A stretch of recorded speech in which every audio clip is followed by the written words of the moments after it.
Hello everyone, unit 11 area related to circle. तो area related to circle में question number 8 most most important question है और ये mostly देखा गया है कि बोर्ड एग्जाम में आता रहा है। तो इस बार भी इस क्वेश्चन के आने के चांस बहुत ज्यादा हैं, इसलिए हमने इस क्वेश्चन को 100% वाली कैटेगरी में रखा है। तो देखते हैं क्वेश्चन क्या है। Question number 8। A horse is tied to a peg at one corner of a square-shaped grass field of side 15 meter by means of a 5 meter long rope. Yes? यानी एक हॉर्स है, एक स्क्वायर फील्ड है, उसी corner पे हमने उसको बांध दिया और जिसकी जो रस्सी है जो उसे गले में बंधी हुई होगी, आई थिंक वो 5 मीटर की है।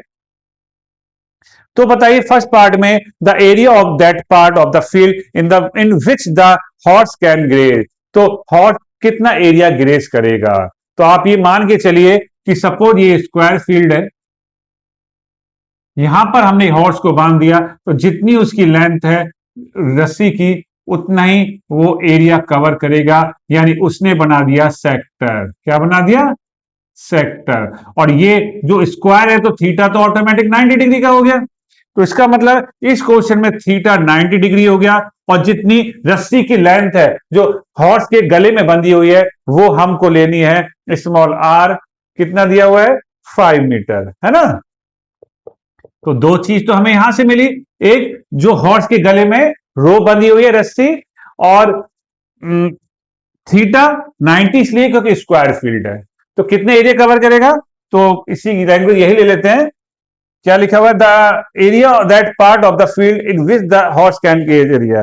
तो area graze by horse, area graze by horse equal to pi r square theta upon 360 degree. ठीक है, तो पाई की वैल्यू हमें अलग से तो नहीं दी हुई है, या दी हुई, हाँ दी हुई है 3.14, तो वही यूज कीजिएगा जो दी हुई है आपको 3.14। आर आपके पास 5 आ गया और थीटा हमारे पास है 90। यस, कोई प्रॉब्लम? पाई के प्लेस पे पाई की वैल्यू, आर के प्लेस पे आर की वैल्यू 2 टाइम्स लिखा क्योंकि यहां पे स्क्वायर दिया हुआ है। 90 से ये 4 टाइम्स जाएगा और 2 टू जा 4 और ये 2.5 आ गया, इसको भी 2.5 लिख देते हैं। जितनी कैलकुलेशन कर सकते हो उतना आप कर दीजिए। 3.14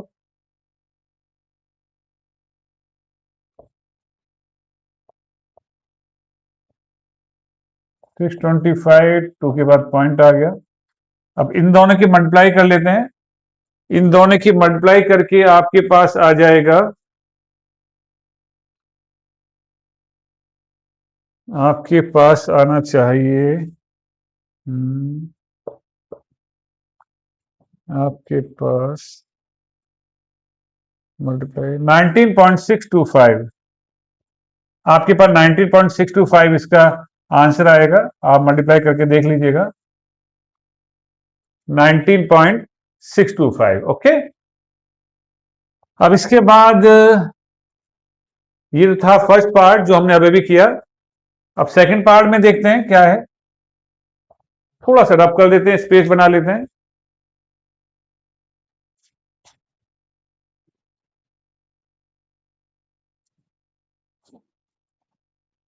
सेकंड पार्ट में हमसे कह रहा है द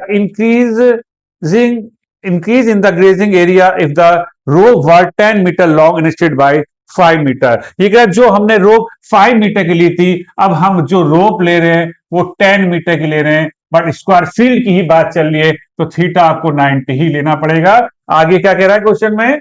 अगर 10 मीटर ले ली जाए तो कितना एरिया इंक्रीज हो जाएगा। तो हम 10 मीटर के हिसाब से जैसे हमने ये एरिया फाइंड किया, ये एरिया फाइंड करेंगे और उसके बाद से हम दोनों का डिफरेंस निकालेंगे। वो डिफरेंस से हमें ये पता लग जाएगा कि कितना एरिया इंक्रीज करेगा वो ग्रेस करने में। तो यहां भी अगर ऐसा है तो एरिया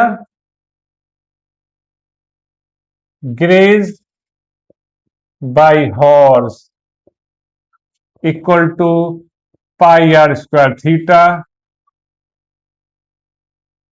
अपॉन 360 डिग्री, है ना। आर आपका हो गया 10, थीटा 90, 360, 4 टाइम्स 2 2 जा 4, 2 5 जा 10, तो 11 5 जा 55 इंटू 10, तो 550 अपॉन 7, तो 550 अपॉन 7 ये आपका आ जाएगा, थोड़ा डिवाइड करके देख लेते हैं।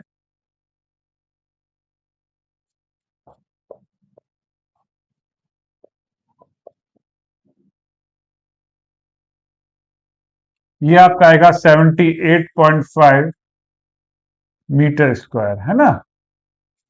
तो 78.5 मीटर स्क्वायर आपका आ जाएगा। ओके, तो पूछ रहे हैं हमसे इंक्रीज एरिया, तो इंक्रीज एरिया हम फाइंड करेंगे। इंक्रीज एरिया,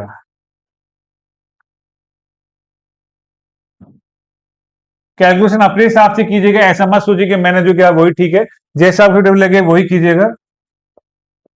तो 19.625, तो 78.5 में से 98.625 करेंगे तो यह आएगा आपका, ये आ गया आपका